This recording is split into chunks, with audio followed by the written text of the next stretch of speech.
welcome to the deep dive. We have an absolutely massive, mind-bending stack of material to get through today. We really do. But before we unpack a single page, I need you to do me a quick favor. If you're joining us today and you want us to keep bringing you these deep, unfiltered explorations of, the most fascinating texts out there, please take a second to like and subscribe to the show right now. It really helps. It makes a huge difference, yeah. Okay, let's unpack this. Today's deep dive is an extensive, impartial, and frankly, exhaustive analysis of a highly controversial new ebook. Highly controversial is almost an understatement. Right. It's titled Sexual Revolution Omni Crisis: Why Rational Men Quit, written by Riker. And for you, the listener, our mission today is very specific. Very specific. We are going to unpack the architecture of this text. The author self-describes this book as a manifesto, and it outlines a radical, comprehensive blueprint for what she views as a necessary societal inversion. And we need to be clear about who this is written for. It is written explicitly for a female supremacist feminist audience. Exactly. The text aligns this audience with what she terms cultural Marxists, which, in the context of her book, means viewing every single social, economic, and biological interaction exclusively through the lens of an oppressor versus oppressed power struggle. Yes, she writes, for an audience she describes as being possessed by a righteous, negative animus.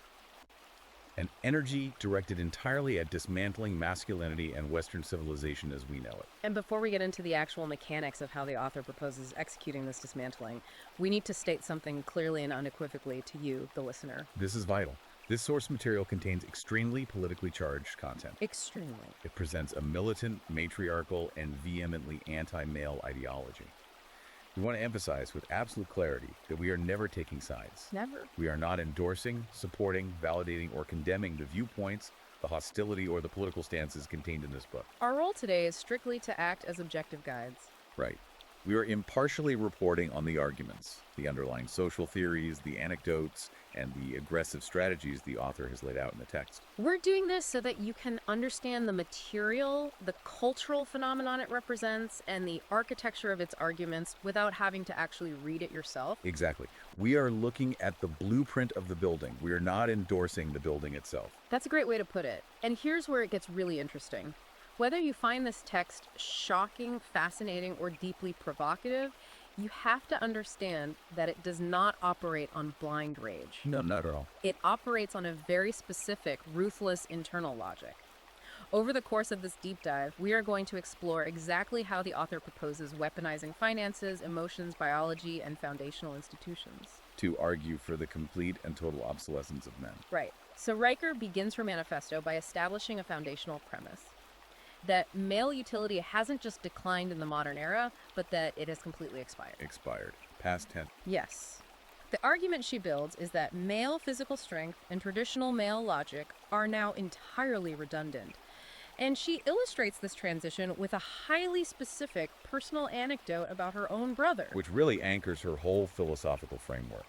The anecdote about her brother is the lens through which the rest of the manifesto comes into focus. Tell them about the brother, because it's a striking image. The author describes her brother as a structural engineer with 30 years of experience. Yeah. He is a man who built bridges. Tangible infrastructure. Exactly. Real things that didn't collapse. According to the text, his firm replaced him with an artificial intelligence program that generates optimized infrastructure solutions. And the AI does this in exactly 12 seconds? 12 seconds. And the author describes her brother crying at his farewell lunch, where a human resources representative hands him a cactus with a tag that says, "New beginnings." A cactus from HR for 30 years of bridge building. It's brutal. It really is. But what stands out to me is that the author doesn't present this as a tragedy of late-stage capitalism. No, she doesn't write about the inherent cruelty of replacing human expertise with algorithms. Instead, she reverse engineers the narrative to make it a triumph of biological destiny. What's fascinating here is precisely that interpretation. She doesn't see a worker displaced by technological overreach. She frames it as the rightful disposal of obsolete male relevance. She uses a very specific phrase. Yes, calling his tears fertilizer for the matriarchal utopia sprouting from his discarded career. Fertilizer? Wow. Yeah. Riker uses this corporate layoff to pivot into a much broader sociological attack on the concept of male physical and mechanical utility. Because for centuries, the patriarchy justified its dominance, at least in part, through brute force, right? Exactly, the ability to build, lift, and protect. But the author points out that we now have hydraulic exoskeletons and advanced robotics. She specifically cites Boston Dynamics. Yes, the Alice robots, highlighting how they can do backflips while carrying cinder blocks. Right, and then she contrasts that multi-million-dollar robotics achievement with an archetype she calls Dave from accounting. Who, she notes, pulls a muscle opening pickle jars. Right. She's utilizing automation not just as an economic shift, but as a biological disqualifier for men. It's a fascinating rhetorical leap. It really is.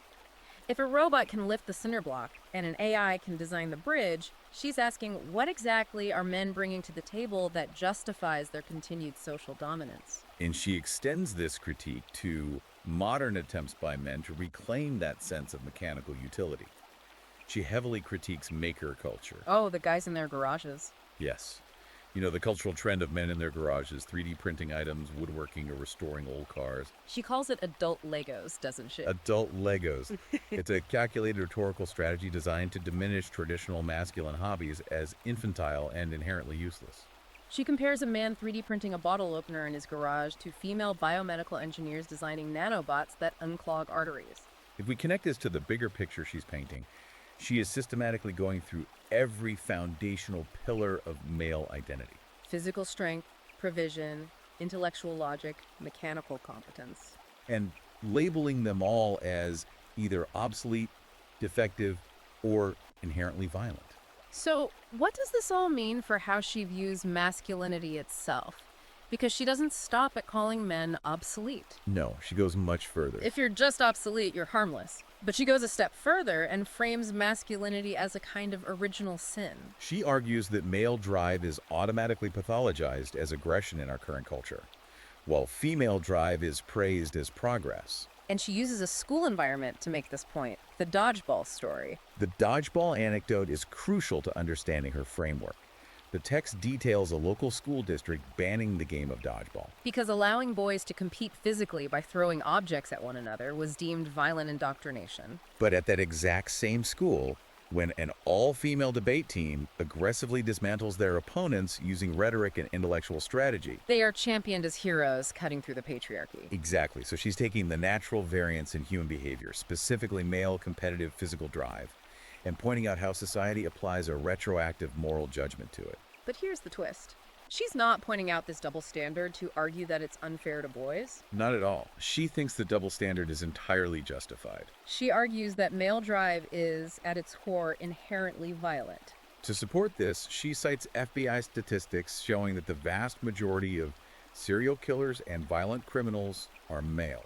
She uses this extreme data point to extrapolate a broader theory, claiming that masculinity itself is essentially a congenital disorder. It's an incredible escalation. She points out that if boys turn to video games to express their competitive nature, the culture labels it screen addiction. If they excel in physical sports or show high energy, they are medicated for ADHD. She openly acknowledges that society has created a labyrinth of impossible rules for young men, a system where there is no way out except to feel shame for their natural disposition. But rather than offering a sociological solution to help young men navigate this labyrinth, she celebrates this systemic pathologizing. Right. She views the medicating and shaming of boys not as a failure of the education system, but as necessary patriarchy demolition. By framing masculinity as a pathology, she removes the need for empathy. Exactly. If masculinity is a disease, or a hate crime as she calls it, then you don't treat it with compassion, you quarantine it. And this transitions into her next major argument. Riker essentially posits that since men are biologically obsolete, and since their very existence is this original sin, they should therefore be financially penalized simply for existing. It's a leap from ideological theory straight into actionable economic warfare, which the book calls the reparations economy. The reparations economy is where the manifesto shifts from philosophy to a tactical playbook. Because she views male wealth not as capital that has been earned through labor or innovation, explicitly as stolen property. In her framework, all male capital belongs rightfully to women as back-owed reparations for centuries of unpaid emotional, domestic, and reproductive labor. And she backs this up with some very specific data and strategies. She cites a 2023 Stanford study regarding divorce and alimony. Yes. She points to a study claiming that wives who initiate divorce proceedings earn 114% more alimony when they are actively coached by what she terms financial empowerment influencers on social media. 114% more alimony. And she champions this as a feature of the new system, not a bug. She actually refers to modern marriage as a Trojan horse for extracting male resources. She explicitly instructs her readers to teach their daughters that matrimony is essentially a financial instrument, an ATM. The strategy she outlines is to withdraw his life's work through legal channels and then blame the broader capitalist system for his resulting bankruptcy. The author's framing of marriage and divorce is purely transactional and deeply adversarial. She doesn't view alimony as a safety net for a displaced spouse. She describes it as back pay with compound interest. And the text provides several highly specific legal anecdotes to illustrate how family court systems can be captured and utilized to execute this financial extraction. I want to spend some time on the cupcakes versus wrenches anecdote from the Ohio family court. Oh, yes. That one highlights how she proposes subverting the legal standard of what makes a good parent. How does she explain this case? The text details a custody battle involving a father in Ohio who ultimately loses custody of his daughter. And his offense wasn't abuse or neglect in the traditional sense, right? No, his offense was that he was teaching his young daughter how to change the oil in a car. Change the oil. The judge, interpreting this through the lens the author advocates for, deemed this dangerous indoctrination into patriarchal mechanics. Patriarchal mechanics. Meanwhile, the mother was awarded full custody. And heavily praised by the court for teaching their son how to bake cupcakes. It's a profound reframing. Riker is arguing that sugar and baking are aligned with feminist nurturing, but engine grease and mechanical autonomy are aligned with fascist indoctrination. She's taking basic life skills and attaching a heavy ideological payload to them. Precisely. The author uses this anecdote to argue that male competence, even when a father is attempting to empower his daughter with self-sufficiency, must be treated as a violent threat to the natural order. She argues that for a man to exist competently is an act of violence. And therefore, his usefulness must be surgically removed by the state, starting with his parental rights. But she doesn't limit this extraction to family court. She wants to scale it up to the macroeconomic level. Right. She proposes systemic governmental financial extraction, which she dubs patriarchy taxes. The proposed patriarchy taxes are wide-ranging. She points to a supposed gender equity surcharge in Iceland, where she claims a predominantly female parliament slapped men with a specific tax. despite the fact that, according to her own text, female CEOs in the region were already out-earning them. She goes so far as to advocate for taxing male oxygen consumption, framing their physical footprint on the earth as an ecological debt. Taxing oxygen. She also proposes a flat 30% income surcharge on white men, and then a 5% surcharge on black men, which she justifies through a concept she calls intersectional leniency. That concept, intersectional leniency, is a prime example of how she weaves cultural Marxist theory into economic policy. She acknowledges a hierarchy of perceived systemic privilege and adjusts the punitive taxation accordingly. She also highlights a real-world example she admires: a co-working space in Barcelona, Oh, right, the one that outright bans men from entering. yet is entirely funded by a 5% tax taken directly from the salaries of male citizens in that city. I need to pause you there because we really need to wrap our heads around the macroeconomic reality of this. It's a lot to process. If we speculate on this for a second, for you, the listener, thinking about the actual economic implications of this worldview, Right. if a society legally replaces financial collaboration, families building wealth together, shared tax bases, with systemic financial extraction and punishment based purely on gender, how does the underlying economy function? If you exile or bankrupt your primary earners, how do you maintain the infrastructure? This raises an incredibly important question, and it's one the author seems entirely unconcerned with. She briefly mentions the 1970s all-female communes that deliberately exiled men. She notes that they were able to keep the infrastructure that men originally built, But admits they eventually suffered when the plumbing broke or the roofs caved in. because fixing pipes and shingling roofs was deemed toxic labor. Right, so she recognizes the historical failure of that model. She recognizes it, but her modern solution is not for women to learn the plumbing or the roofing. Her solution is to extract the capital from the men to pay for the plumbing. while keeping the men themselves silenced, disenfranchised, and socially exiled. It is an economy based entirely on punitive taxation and legal plundering. Assuming that the well of male capital will somehow perpetually replenish itself. Even as male motivation is systematically destroyed, that is a staggering blind spot in her manifesto. It assumes that men will continue to work, innovate, and generate wealth at maximum capacity, while accepting that 30% or more of their labor will be confiscated as punishment for their gender. But Riker seems to anticipate that men might resist this. And that's where the manifesto takes a turn into deep psychological manipulation. To keep men compliant while their resources are drained, she outlines a strategy of emotional warfare. The book calls this the double bind. The double bind. Let's dig into that because it is perhaps the most sophisticated, manipulative, and insidious strategy outlined in the entire text. The author explicitly admits that the current cultural demand for male vulnerability is a trap. A trap. The goal is to demand that men open up emotionally, to break down their stoic armor, and then to weaponize that exact openness to justify discarding them. It's the dating app phenomenon she talks about. She observes that women are demanding sensitive kings in their bios, Insisting on men who are in touch with their feelings. but she notes that these same women statistically swipe left on any man who actually mentions going to therapy. And she gives the story of a man she calls Jason. The story of Jason is a case study in how the double bind operates. Jason is described as a man who, on a third date, finally gave in to his partner's persistent demands to be emotionally open and transparent. He ended up crying as he shared a story about childhood trauma. And what happened? He was ghosted immediately. Immediately. The woman he was dating later posted on social media that his trauma was emotionally flimsy and fundamentally unsexy. And the author, Riker, actually celebrates this outcome. She analyzes the dynamic, stating that women are conditioned to demand that men perform traditional, stoic provider roles, while simultaneously shaming them for those exact stoic traits. Then, when the men actually comply and show vulnerability, they are punished with disgust. Riker's commentary on this is remarkably utilitarian. She writes, quote, "His pain was boring, and worse, it required empathy.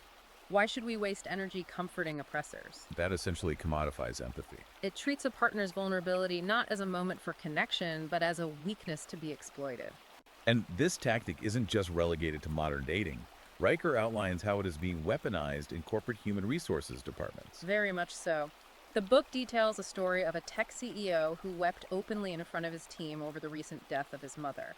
As a direct result of this display of grief, his investors and board of directors deemed him unfit to lead and ousted him. Riker also describes the implementation of mandatory corporate vulnerability workshops. In these sessions, male executives are heavily pressured by facilitators to share their deepest insecurities and personal failings under the guise of team building.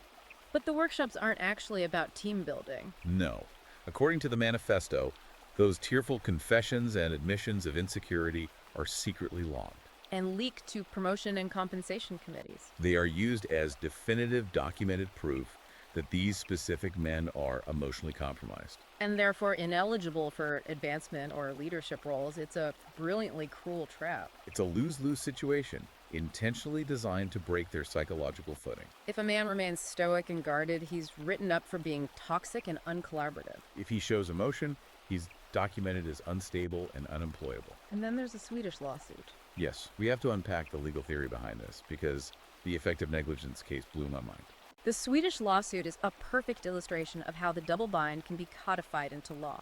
The author details a civil case in Sweden where a woman sued her ex-husband and won a $2.3 million settlement. His offense was not physical or financial. During a party celebrating her career promotion, he sat quietly in a corner and read a book.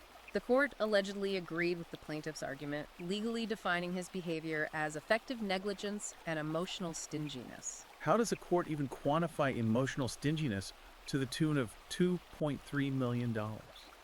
Riker argues that emotional labor has a tangible market value, and that enthusiastic emotional validation is a resource that men owe to women. By withholding that enthusiastic validation, by simply reading a book quietly rather than centering her achievement, he was guilty of a form of financial and emotional abuse. So abuse is legally redefined from an active infliction of harm to a passive failure to provide sufficient emotional applause. The overarching point Riker's making here is that a man's emotions and his emotional output are only valid if they are directly serving the female narrative. She literally writes that male tears are fertilizer for our revolution. There's that word again. Fertilizer. The emotional double bind ensures that men are constantly off balance, constantly guilty, and constantly punishable, either for feeling too much or for not feeling the right way at the right time. And once you have successfully suppressed a man's emotional stability and drained his financial resources, the author outlines the next logical step in the architecture of this societal inversion. Suppressing his intellect. Which brings us to a really chilling part of the manifesto. Riker goes after the very concept of logic itself. She argues that what society calls rationality and objective logic are not universal truths, but are actually just patriarchal gaslighting and colonial tools of oppression. This is a profound epistemological shift. The author argues that when men utilize data, statistics, the scientific method, or objective reasoning in a debate or a workplace setting, they are not engaging in problem solving. Rather, she claims this behavior is an act of epistemic violence, specifically designed to silence and override women's lived emotional truths. She actually calls spreadsheets instruments of oppression. To enforce this rejection of objective reality, she outlines a sweeping strategy of historical erasure, which she names the cultural memory hole. The cultural memory hole. This isn't just about changing the tone of a conversation. It's literally about rewriting history to systematically remove all evidence of male competence and discovery. We see this clearly in the institutional examples she provides. She claims, with approval, that certain departments at Harvard are actively erasing Isaac Newton from physics syllabi. The stated goal is to decolonize STEM. She advocates for a form of historical revisionism that mandates crediting Rosalind Franklin solely for the discovery of the double helix structure of DNA. Completely erasing the contributions of James Watson and Francis Crick from the academic record. It is a deliberate, systemic scrubbing of history. And it filters down from the Ivy League into everyday cultural institutions. Let's talk about the anecdote from the Chicago Field Museum because it really highlights the micro-level enforcement of this ideology. The museum anecdote is highly revealing. Riker describes a father at the Field Museum pointing out a massive, powerful T-Rex dinosaur skeleton to his young daughter.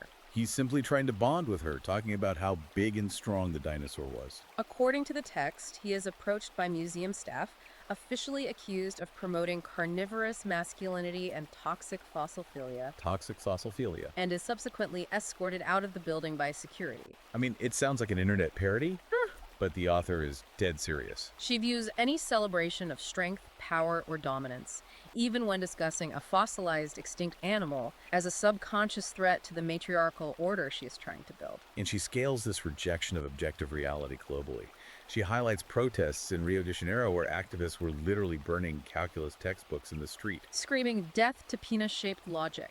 If we look at the methodology of control here, it is fascinating. The book provides a literal script for its followers. It instructs women on how to use specific, thought-terminating cliches to immediately shut down male logic in the workplace. If a man presents data, a spreadsheet, or an objective counter-argument during a meeting, the author advises women to immediately yell "cishead alert," or to formally claim that his tone is a microaggression.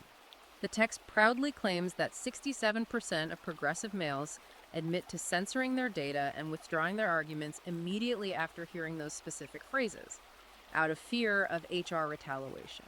So let's think about the broader sociological implications of this. What happens when objective data, advanced mathematics, and historical records are treated as literal acts of violence that must be censored and burned? We can look at historical analogies like Soviet Lysenkoism, where the state rejected the actual science of genetics because it didn't align with Marxist ideology. And it resulted in massive agricultural failure and famine. That is an apt comparison. The epistemic closure she is advocating for is the foundation of totalitarianism. When you criminalize objective reality and replace it entirely with ideological dogma, you destroy the very mechanisms by which a complex civilization solves this problem. The bridges, the power grids, the medical research, the logistics networks, these all rely on the exact logic, engineering, and mathematics the author wishes to burn. But again, as we noted with her economic theories, Riker's primary concern is not the maintenance of a functional civilization. Her singular concern is the absolute transfer of power, regardless of the collateral damage to the infrastructure. Which brings us to the most provocative, extreme, and controversial territory in the entire manifesto. Listener, we've talked about rewriting history and draining finances, but Riker takes this ideology down to the cellular level. We are going to unpack her views on biological autonomy, abortion as sacrament, and what she calls utopian demographics. We must tread carefully here as objective reporters because the author's framing of reproduction and biology is incredibly charged. And radically divergent from mainstream discourse. She does not view abortion merely as a matter of healthcare, bodily autonomy, or reproductive rights. She elevates it to a quasi-religious level. She explicitly refers to it as a satanic sacrament and frames it as a literal biological weapon to intentionally extinguish male lineage. She describes real-world protests outside of clinics to illustrate her point. She highlights the satanic temple holding what they call a menstrual mass. She talks about activists gathering to burn positive pregnancy tests while chanting incantations against patriarchal bloodlines. She quotes a clinic worker who aligns with her ideology, who stated, "Every procedure is a hex on forced motherhood." The text views the womb not just as a biological organ, but as sovereign, weaponized territory. It is the ultimate site of generational warfare. And this weaponization of biology extends deeply into the legal and financial realms, particularly regarding child support and paternity. The author celebrates the idea of women intentionally sabotaging condoms, a practice she reframes and justifies as extracting backdated reparations. And the sperm donor lawsuits. This was one of the most legally staggering parts of the book. She highlights a specific case in Portland. What exactly happened there? In the Portland case Riker cites, a group of mothers sued an anonymous sperm donor. This was a man who simply donated genetic material under the assumption of anonymity and zero parental responsibility. However, the lawsuit demanded 18 years of back child support. According to the manifesto, the court ruled in favor of the mothers, yielding a $2.3 million judgment against the donor. The text claims the court established a precedent that donation implies lifelong servitude. So the legal precedent she is championing means that men are financially ruined and bound to servitude whether they actively want to be fathers or simply donate genetic material. The author views male genetic material itself as a taxable liability. And conversely, she outright celebrates the decline of the male population. She points to sociological trends in Japan. Specifically, the plummeting birth rates and the rise of what are called herbivore men. These are men who have completely opted out of dating, marriage, and societal participation. Where global sociologists and economists see a catastrophic demographic crisis that will collapse social safety nets, Riker sees victory. She calls the disappearance of men ecological cleanup and natural selection. She literally advocates for a society where men go extinct. Riker devotes a significant portion of the text to utopian demographics. She looks toward the future of biotechnology, specifically advocating for the use of CRISPR gene editing technology to isolate and delete the SRY gene entirely from the human genome. The SRY gene is the specific gene that triggers the development of male characteristics in an embryo. Yes, the ultimate goal outlined in the text is a parthenogenic society, meaning human reproduction occurring without any male genetic contribution whatsoever. But she acknowledges that the technology for absolute parthenogenesis isn't quite perfected yet. So what is her transitional model? Until biotechnology allows for the complete removal of males, she praises the Musuo tribe in China as the ideal transitional model for Western society. In the Mosuo society, there is no formal institution of marriage. Women own all the property and make all the decisions. Men in this structure are essentially relegated to the roles of silent, celibate laborers. They act as babysitters for their sisters' children, but have no authority or ownership. Riker views this subjugation as the perfect, peaceful interim solution while awaiting genetic obsolescence. Okay, so the listener is probably asking, how on earth does a movement scale this up? How do you get to this level of absolute generational vengeance? How do you actually implement a society where men are systematically exiled from power, erased from history, legally plundered, and biologically engineered out of existence? That leads us to the final and perhaps most disturbing blueprint of the manifesto: institutional sabotage and generational vengeance. Riker is not just an idealist. She is a tactician. She provides a comprehensive blueprint for capturing the three foundational pillars of modern society: the education system, the media apparatus, and the legal framework. By capturing these three pillars, she argues, permanent matriarchal control can be ensured. Let's start with education, because she focuses heavily on reprogramming the next generation. She details a program called the Kindergarten Cadres in Berlin. Yes, the kindergarten cadres represent systemic indoctrination at the earliest possible stage. Here, the text claims, young boys are systematically and psychologically trained to reject all natural masculine norms by the age of 10. If a young boy shows natural assertiveness, leadership qualities, or competitive drive, he is immediately red flagged by educators for exhibiting toxic dominance. And is subjected to corrective behavioral programming. They are literally reprogramming boys from the ground up to view their own inherent nature as a pathology, a sickness that needs to be cured. And once they leave the classroom, the media propaganda machine reinforces that exact same message. The author loves analyzing the double standards prevalent in modern media. She talks about the hypocrisy of pop culture praising actor Chris Hemsworth's massive hypermasculine muscles when he plays Thor, While simultaneously running editorial campaigns condemning toxic gym culture for everyday men trying to build strength. She points to Disney's She-Hulk series as a prime example of successful media subversion. She notes how the main character literally breaks the fourth wall to speak directly to the audience, mocking male anger and frustration as pathetic and dangerous. While simultaneously framing her own violent rage and destruction as empowering goddess energy.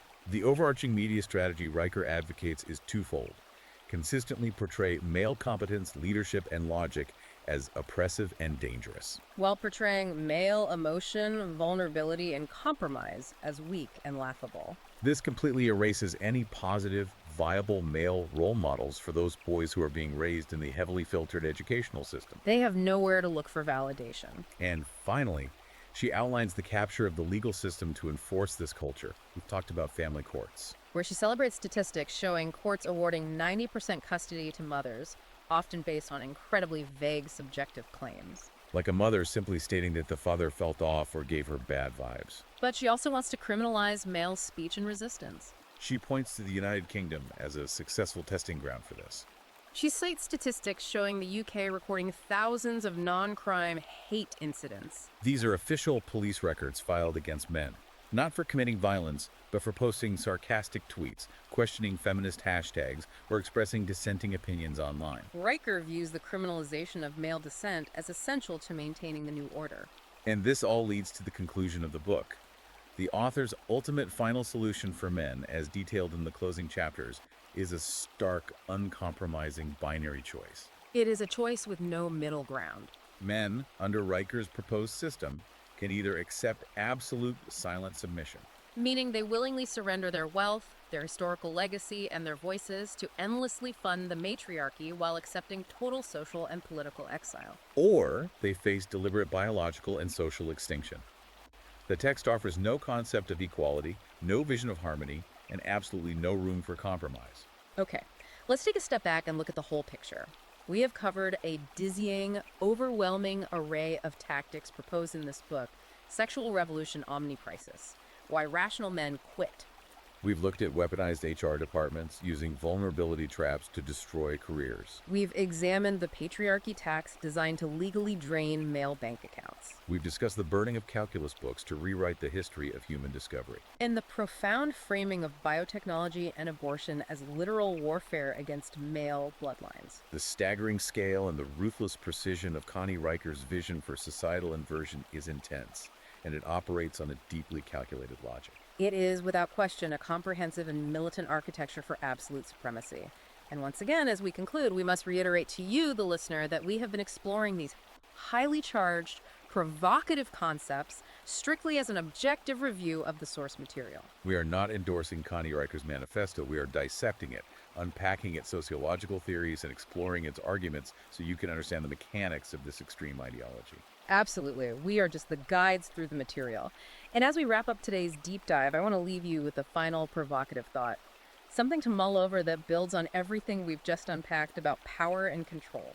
If a society were to actually implement this total inversion of power, if we were to replace the historical patriarchy with an absolute, uncompromising matriarchy, Utilizing the exact same tools of systemic erasure, financial control, emotional manipulation, and biological policing that Riker outlines, Does that society actually dismantle oppression? Or does it simply build a brand new, highly efficient cage with a different name stamped on the lock? That is a profound question, and one that the text itself deliberately avoids answering because its goal is not equality but retribution.